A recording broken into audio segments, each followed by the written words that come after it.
नमस्कार दोस्तों, मैं हूँ नीरा जैन और आज आपके सामने मैं एक कहानी प्रस्तुत करने जा रही हूँ। कहानी का शीर्षक है रिश्तों के मायने। बहू, मुन्ना कब से रोए जा रहा है। दूध क्यों नहीं देती उसको। क्या करूँ माँ, मिल्क पाउडर का डिब्बा तो सुबह से ही खत्म हो गया। समझ में नहीं आ रहा क्या करूँ। बहू रूपा ने जवाब दिया। उधर उनका बेटा दीपक अपने दोस्त से दूध का पैकेट भेजने की विनती कर रहा था। आज एक हफ्ता हो गया शर्मा जी को अस्पताल से आए हुए, और उसके बाद जो घर का हाल देखा है तो खुद को ही कोस रहे हैं कि उनकी वजह से घर वाले कितनी परेशानी उठा रहे हैं। 20 दिन पहले कोरोना पॉजिटिव आने पर अस्पताल वाले आकर उन्हें ले गए थे। बाकी घर वालों का टेस्ट हुआ, सबकी रिपोर्ट नेगेटिव आई थी। बाद में शर्मा जी की रिपोर्ट नेगेटिव आने पर उन्हें भी घर भेज दिया गया। उसके बाद से ही पास पड़ोस वाले ऐसा बर्ताव कर रहे हैं जैसे शर्मा जी के घर से ड्रग्स या हथियार बरामद हुए हैं। इसके पहले आसपास के घरों में इतना मेलजोल था कि मोहल्ले में खूब चहल पहल रहती थी। एक दूसरे के घर आना जाना लगा रहता था, और सब जब से मुन्ना हुआ तब से तो इतनी रौनक लगी थी कि वो मुन्ना सभी का लाडला प्यारा बन गया था। सब उसके साथ खेलते रहते थे, और जब वो रोता था तो सभी पूछने लगे थे कि क्या हुआ, क्यों रो रहा है मुन्ना। पर आज सुबह से कितना रोए जा रहा है, किसी ने खिड़की तक नहीं खोली। किसी ने ये भी नहीं पूछा कि मुन्ना क्यों रो रहा है, इसको क्या हुआ है।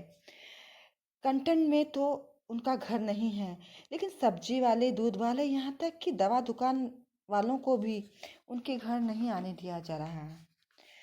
कोरोना क्या हुआ, पढ़े लिखे लोग जाहिल जैसा बर्ताव करने लगे। महामारियां तो इसके पहले भी बहुत आई थी, बेशक प्लेग, डेंगू और भी बहुत सी बीमारियां थी, पर सब ने हिम्मत से मिलजुल कर उसका सामना भी किया था, एक दूसरे की मदद भी की थी। पर कोरोना ने लोगों को बिल्कुल अजीब सा बना दिया है, उसकी बुद्धि भ्रष्ट कर दी है। यही सब बड़बड़ाते हुए मिसेस शर्मा चहलकदमी कर रही थी, तभी उनके फ़ोन की घंटी बजी। हेलो, नमस्ते आंटी, कीर्ति बोल रही हूँ। आप सब कैसे हैं? आज तो घट अमावस है, पूजा हो गई।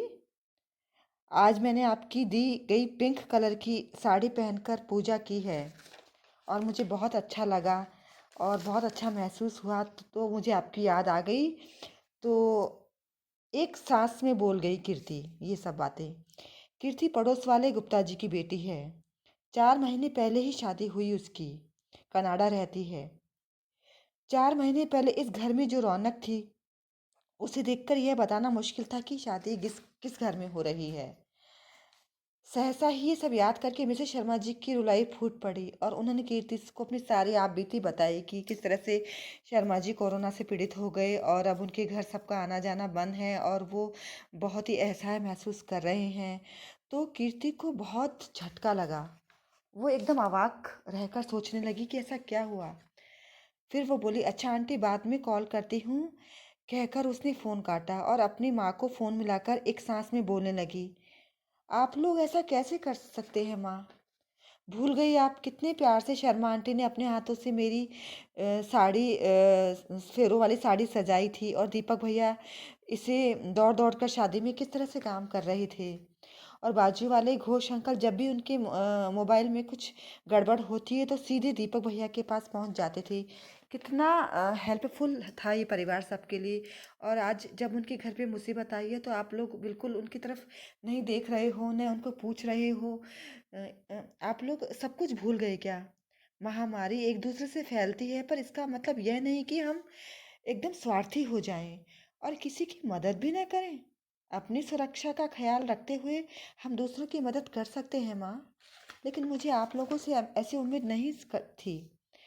एक दूसरे के सहारे हम इससे लड़ सकते हैं, इस महामारी से। अगर भगवान न करे कल को अपने घर किसी को कोरोना हो जाए और आपके साथ ऐसा कोई बर्ताव हुआ तो कैसा लगेगा माँ? बेटी की सारी बातें सुन मिसेस गुप्ता का मन ग्लानि से भर उठा।